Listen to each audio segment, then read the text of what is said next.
Halo, Assalamualaikum warahmatullahi wabarakatuh. Ketemu lagi bersama saya Muhammad Daniel. Pada kesempatan kali ini kita akan melanjutkan prediksi soal purchase PPG kita. Ini adalah video part 4. Bagi teman-teman yang belum tonton video part 1, 2, dan 3, silahkan ditonton ya, karena ini akan berlanjut terus sampai kita selesai pretest, dan insya Allah nanti kita akan belajar satu persatu ya, termasuk mapel-mapel yang lain juga ya teman-teman. Jadi jangan lupa subscribe, like, dan bantu share. Baik, kita langsung masuk ke soal yang pertama.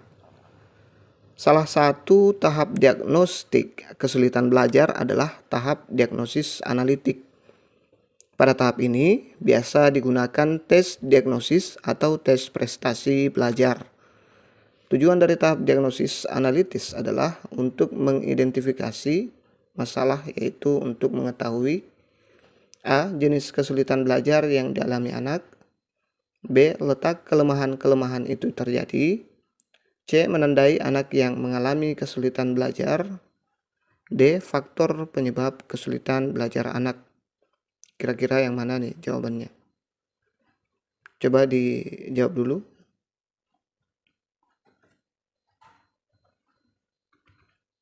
Jadi jawabannya adalah option B. Letak kelemahan-kelemahan itu terjadi.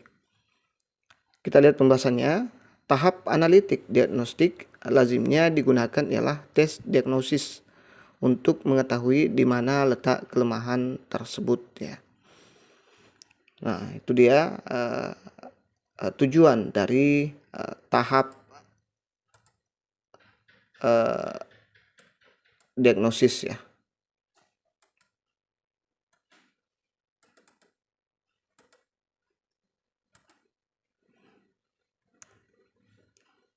Kita lanjut ke soal berikutnya. Bagi yang ingin coba-coba pengetahuannya, bisa di pause sendiri ya videonya, karena kalau saya kasih waktu, kemarin saya kasih waktu sekitar 30 detik atau 20 detik, katanya itu agak kelamaan ya. Banyak sekali mengambil waktu teman-teman yang lain ya. Jadi silahkan di pause saja sendiri kalau teman-teman ingin coba menjawab. Soal selanjutnya, langkah pertama yang harus diperhatikan dalam kegiatan perencanaan penilaian sikap adalah A. Menentukan sikap yang akan dikembangkan, B. Menentukan skala pengukuran, C. Menentukan spesifikasi instrumen, D. Menentukan indikator.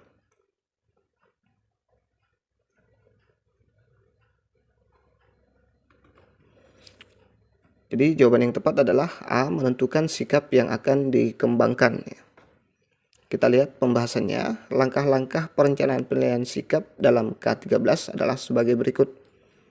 A. Menentukan, yang pertama ya, bukan A. Menentukan sikap yang akan dikembangkan di sekolah mengacu pada K1, KI1, dan KI2 ya. Poin kedua, menentukan indikator sesuai dengan kompetensi sikap yang akan dikembangkan. Poin ketiga, merancang kegiatan pembelajaran yang dapat memunculkan sikap yang telah ditentukan. Itu dia langkah pertama yang harus diperhatikan dalam kegiatan perencanaan penilaian sikap ya. Jadi ada 3 poin ya. Menentukan sikap yang akan dikembangkan, kemudian menentukan indikator sesuai dengan kompetensi sikap, dan selanjutnya adalah merancang kegiatan pembelajaran yang dapat memunculkan sikap yang telah ditentukan. Jadi seperti itu. Kita lanjut ke soal berikutnya. Jangan lupa subscribe, like, dan bantu share ya teman-teman. Kita lihat soal ketiga. Pak Ahmad sedang melaksanakan diagnostik kesulitan belajar untuk beberapa siswanya. Salah satu langkahnya adalah menganalisis lembar jawaban ulangan untuk mengetahui jumlah jawaban benar dan salah. Cara ini dilakukan untuk mengetahui kesulitan belajar mereka. Tindakan Pak Ahmad tersebut merupakan langkah A. Memperkirakan penyebab, B. Identifikasi kasus, C. Identifikasi masalah, D. Memperkirakan tindakan. Kira-kira yang mana jawabannya nih?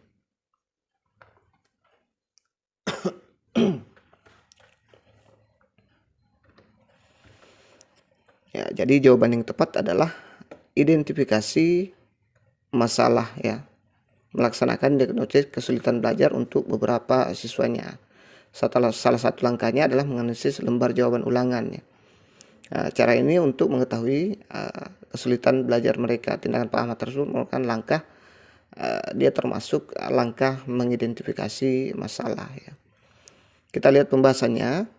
Identifikasi merupakan proses di mana seseorang menentukan atau menetapkan identitas atau orang, benda, dan sebagainya dengan cara menggunakan data atau objek sehingga memperoleh informasi yang dibutuhkan. Identifikasi masalah merupakan upaya untuk memahami jenis, karakteristik kesulitan atau masalah yang dihadapi oleh peserta didik. Salah satu cara untuk memudahkan seseorang mengungkapkan atau menyatakan identifikasi masalah dengan baik adalah dengan mengetahui secara jelas masalah yang dihadapi. Jadi harus diidentifikasi dulu masalahnya. Kalau kita tidak tahu masalah yang dihadapi itu ribet. Jadi harus identifikasi masalah dulu. Kita lanjut ke soal berikutnya. Tony sering berjalan-jalan ketika belajar, mengganggu teman-teman yang sedang belajar, dan membuat masalah di kelas. Gejala tersebut menunjukkan Tony memiliki kesulitan belajar dalam aspek penyesuaian A. Moral, B. Sosial, C. Emosi, D. Diri.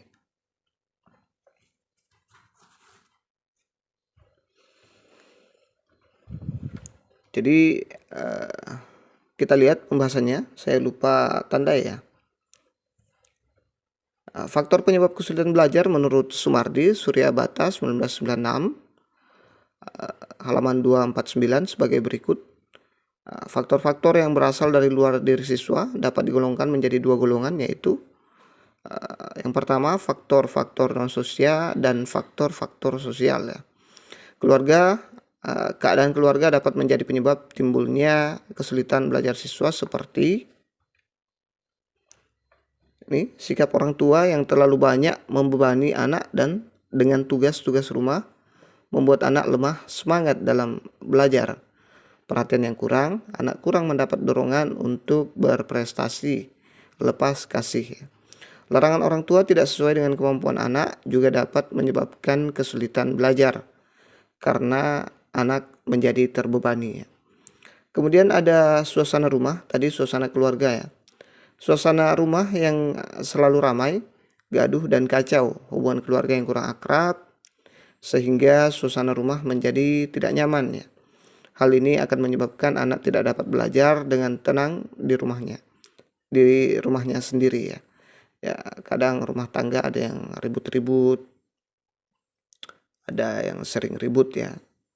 Kemudian kurang akrab ya, ini kurang akrab biasanya orang tua pulang pergi pagi sebelum anaknya bangun ke sekolah dan pulang setelah anaknya sudah tidur ya, jadi kurang akrab ya. Keadaan sosial ekonomi, kondisi sosial ekonomi sangat mempengaruhi anak dalam belajar karena ekonomi yang kurang memadai dapat menyebabkan lemah semangat belajarnya, terutama kurang terpenuhinya kebutuhan siswa. Jadi yang cocok tadi itu aspek sosial ya yang kurang bagus ya.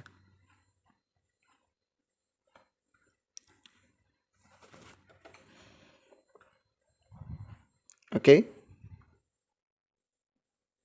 Kita lanjut ke soal berikutnya. Jangan lupa subscribe, like, dan bantu share biar saya makin semangat membuat prediksi soal-soal pretest PPG lainnya. Prestasi Musa di sebagian besar bidang studi di atas KKM, terutama IPA. Ulangannya yang selalu mendekati nilai sempurna didukung oleh kegemarannya membaca.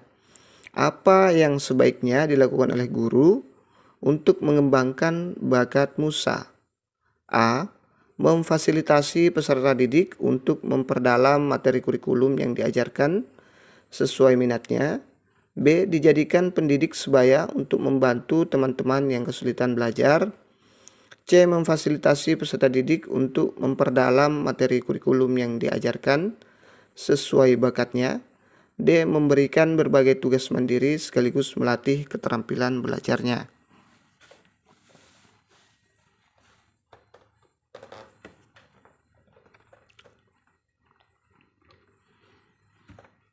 Oke, jadi jawabannya adalah option C.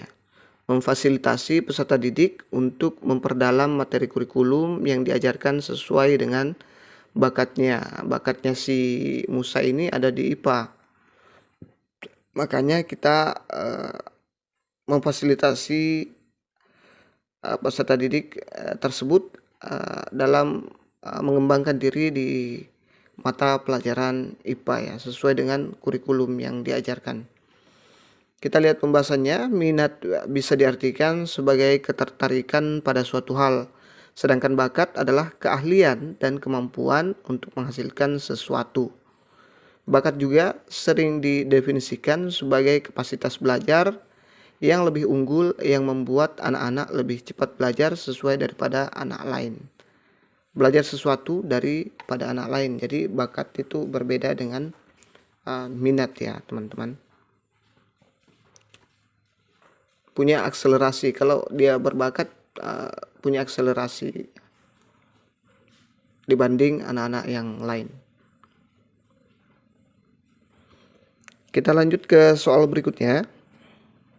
Bu Ani bermaksud mengembangkan kemampuan berpikir kreatif melalui curah gagasan dengan kantong ide. Setiap siswa membawa kantong ide berisi satu benda.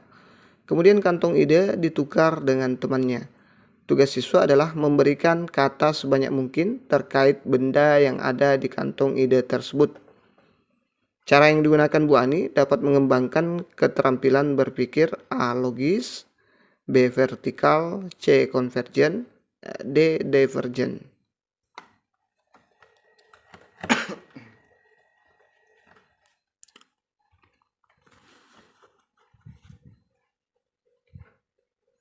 Oke, kita lihat pembahasannya. Saya lupa lagi tandai ya teman-teman. Menurut Dr. Edward de Bono, seorang profesor dari Malta yang mempelajari psikologi sekaligus fisiologi, ada dua tipe berpikir, yaitu yang pertama ada berpikir vertikal atau berpikir konvergen ya, vertikal ya, yaitu tipe berpikir yang sering disebut analitis. Analitis adalah bersifat logis dan sistematis dengan mengumpulkan dan menggunakan hanya informasi-informasi yang relevan berdasarkan data, fakta, dan kenyataan.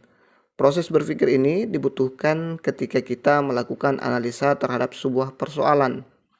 Berpikir konvergen membuat kita fokus pada persoalan yang sedang dihadapi secara nyata dan tidak terbiaskan oleh pendapat-pendapat subjektif yang tidak terkait dengan persoalan tersebut. Sedangkan yang kedua adalah berpikir pendek atau berpikir lateral atau berpikir divergen. Kita lihat yaitu tipe berpikir kreatif yang dapat menggunakan informasi sebanyak mungkin. Terkadang yang tidak relevan atau boleh salah, dalam artian boleh berbeda dari umumnya, dalam beberapa tahapan untuk mencapai pemecahan masalah yang tepat. Jadi option yang benar tadi adalah option D ya. Dia termasuk keterampilan berpikir divergen ya. Karena di sini kasusnya dia saling menebak ya, menebak benar salahnya itu bukan masalah ya.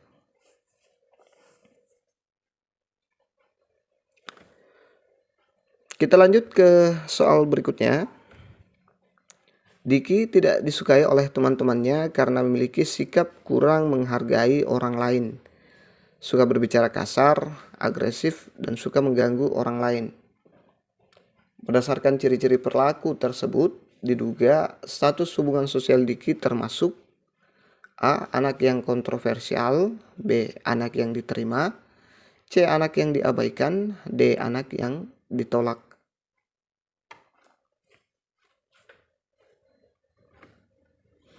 Jadi jawaban yang tepat adalah option D. Diki termasuk anak yang ditolak dalam status hubungan sosial ya. Anak-anak yang ditolak adalah anak-anak yang terlalu agresif sehingga tidak disukai dan akhirnya menarik diri untuk tidak berteman. Dan anak tidak memiliki teman di sekolah karena dia memiliki sifat pemalu sehingga sulit bergaul dengan teman-teman. Anak tipe ini cenderung siswa yang baik dan sangat dekat dengan keluarganya ya. Ada siswa saya yang seperti ini, bahkan teman sekolah saya dulu. Sekarang siswa saya kelas 8 ada yang seperti ini, terlalu dekat dengan keluarga, terlalu manja dengan keluarga, akhirnya dia jarang keluar rumah, dia dipingit sekali padahal dia cowok ya. Akhirnya di sekolah dia seperti anak yang kehilangan arah, tidak tahu bergaul dengan temannya, selalu menyendiri ya.